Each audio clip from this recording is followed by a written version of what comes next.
C'est pas pour rien que le chapitre il s'appelle configuration plane. C'est-à-dire, quand on te soumet un problème, en fait, il faut que tu reconnaisses finalement j'allais dire quelle sonnette tu vas tirer. Il va falloir que tu reconnaisses à quelle configuration tu as affaire.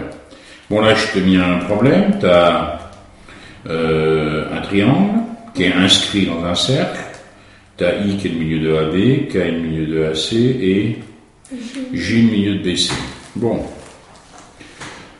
Alors, la question c'est, démontrez-moi que OJ est perpendiculaire à IK. IK étant ici. Alors, on va essayer de faire ce qu'on appelle une narration souvent. Tu me dis tout ce qui te passe par la tête, quelles sont les choses que tu reconnais, est-ce qu'il y a des éléments intéressants là-dedans?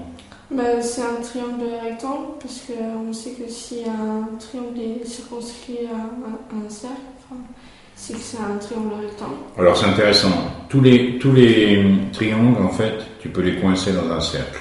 C'est-à-dire tous les triangles ont un cercle circonscrit. Le triangle rectangle, tu reconnais que c'est un triangle rectangle si c'est le centre voilà, si le centre du cercle, c'est le centre, c'est le milieu de l'hypoténuse. Donc là, c'est pas le cas, t'es d'accord? Ouais. Donc, mais c'est bien, raconte tout ce qui te passe par la tête. Donc, cette idée-là, tu vois, on sait qu'elle est fausse. Est-ce qu'il y a d'autres idées qui t'apparaissent? C'est des médiatrices, les droites OJ et IK.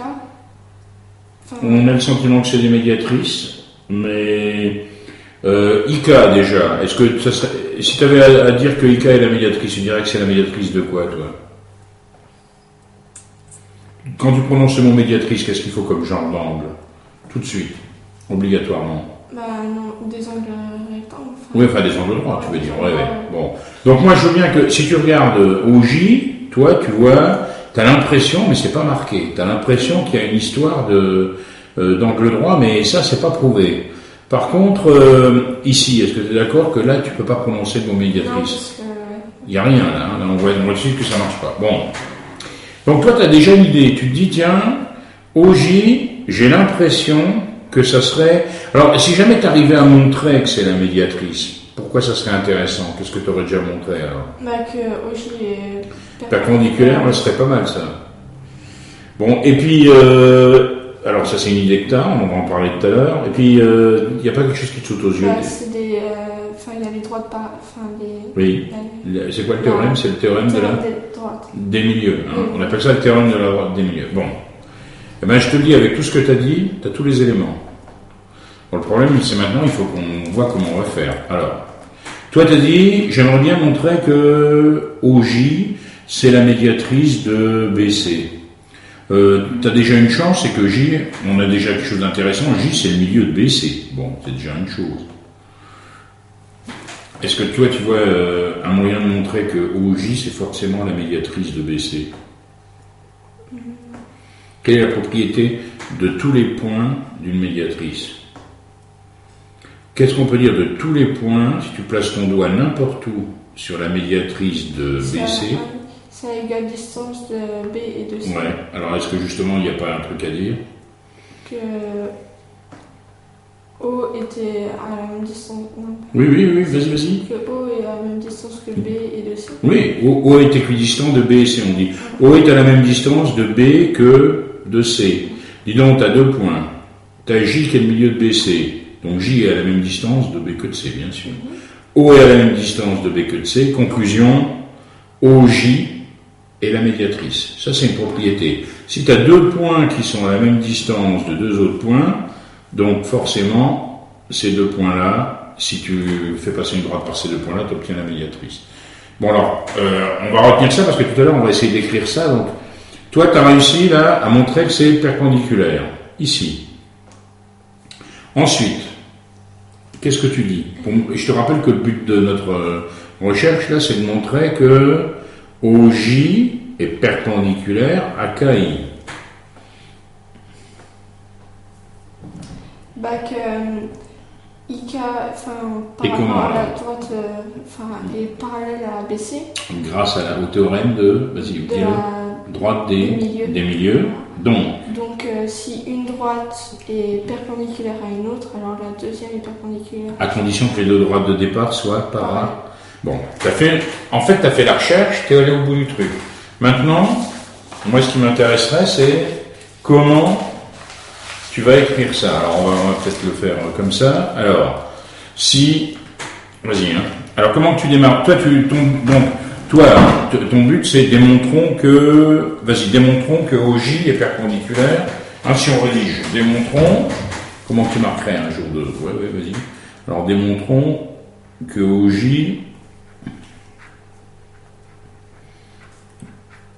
On le fait grosso modo, hein, si tu veux, parce qu'on OJ perpendiculaire à IK. Alors toi, tu te rappelles comment on faisait pour les démonstrations? Ça démarre toujours par je sais que. Bon, la première partie de la démonstration, c'est de montrer quoi, d'après ce que tu as dit? Ouais, c'est que OJ est... Et la médiatrice. Bon, alors, je sais que quoi, alors? Je sais que OC... Alors, si tu veux, on veut réduire au maximum notre... on veut réduire au maximum notre écriture, là, hein. Donc là, on va se mettre là, on sera vraiment plus à l'aise. Alors, je sais que... Alors, qu'est-ce que tu sais? Qu'est-ce que tu peux dire de O et de J? Qui sont à équidistance de B et de C. Alors, écrivons-le. Je sais que... Donc, je sais que... On peut l'écrire comme tu l'as dit, c'était bien ça, non? Que O et J sont équidistants de B et C.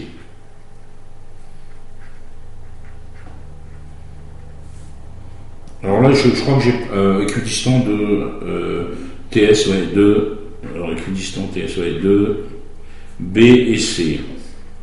Alors ça, hein, le problème quand on fait une démonstration, c'est qu'à force, on finit par se justifier tout le temps. Alors, le fait de dire que O est équidistant de B et C, ça provient du fait que O, il est le centre du cercle. Et comme le cercle passe par B et C, bon, et puis J est le milieu. Bon, on va pas le mettre parce que sinon on finira pas cette démonstration. Donc, qu'est-ce qu'on a le droit de dire? Donc, qu'est-ce qu'on a le droit de dire? Que OJ est la médiatrice de BC. Voilà. OJ est la médiatrice de BC. Ça tient la route. De BC, entre crochets, voilà. À cause de quelle propriété? Tu vas pas t'embêter, tu marques entre parenthèses, définition de la médiatrice. C'est la définition même de la médiatrice. Bon, le problème c'est de se souvenir de ça. Ensuite, donc, qu'est-ce que tu as le droit de dire, d'après... Qu'est-ce que tu peux dire donc, de OJ est perpendiculaire. Ouais. Donc, OJ, entre parenthèses, est perpendiculaire à BC. Entre parenthèses, c'est quoi qui intervient? Propriété de la médiatrice. Donc, propriété de la médiatrice. Bon, tu te souviens, je sais que, donc... Bon, on peut très bien mettre, hein, si tu veux, suivant la façon dont ton professeur préfère, on aurait pu mettre or, d'après la propriété, mais moi je préfère cette façon qui est plus rapide. Alors maintenant que tu as fait ça, tu t'intéresses à quoi? De plus, qu'est-ce que tu peux dire alors? Par rapport aux droites, au théorème des droites des milieux. Alors on peut dire quoi là? En étant clair, de plus, alors tu peux dire que IK est parallèle à BC. Ouais. Donc IK... Ça, t'as pas justifié, c'est très important. Donc en dessous ou à côté, ouais, comme tu veux, théorème de la droite des milieux. Hein. Théorème, donc, toujours ces mots-clés qui sont hyper importants, théorème de la droite des milieux.